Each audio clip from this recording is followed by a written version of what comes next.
Olá, vamos falar espanhol? Você vai viajar e aí você vai no restaurante pedir uma água. Aí você vai lá e fala: Olá, dame uma água, por favor. Acho que provavelmente você iria falar assim, né? Provavelmente o garçom vai olhar pra você meio esquisito, vai achar alguma coisa estranha, não vai falar nada, porque ele entendeu, na verdade, o que você quis dizer. Mas tem uma coisinha errada nessa frase. E a questão é, você fala una água ou un água? E a resposta certa é un água. Porque em espanhol, as palavras que começam com A ou HA, que é o HA, e tem a primeira sílaba tônica, a gente precisa usar um artigo masculino com elas. Seja o artigo definido ou indefinido. Então, o, a ou ou uma. No caso, como seria o artigo masculino, eu teria que usar o ou o que no espanhol fica el, por lo tanto, el agua ou un agua.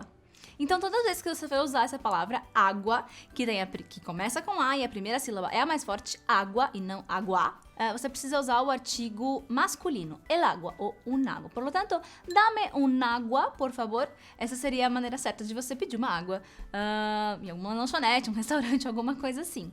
Então, essa regra vai valer para todas as palavras nesse formato que eu te falei. Por exemplo, el alma, também, el águila, que é uma águia, ou el árbol, que é árvore. Então, árvore também, árvore, alma, águila, que é águia, né? Na verdade, não é que essas palavras são masculinas, não, elas são femininas, elas continuam sendo femininas. Mas quando eu vou colocar o artigo com elas, elas ficam com o artigo masculino. Vou te explicar melhor por que é só o artigo que é masculino. Por exemplo, se eu vou falar da água mesmo, el agua está fria.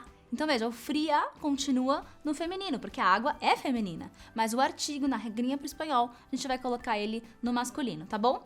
Lembra que são só as palavras que começam com A ou HA e que tem a primeira sílaba tônica. Por que eu tô falando isso? Por exemplo, la agenda.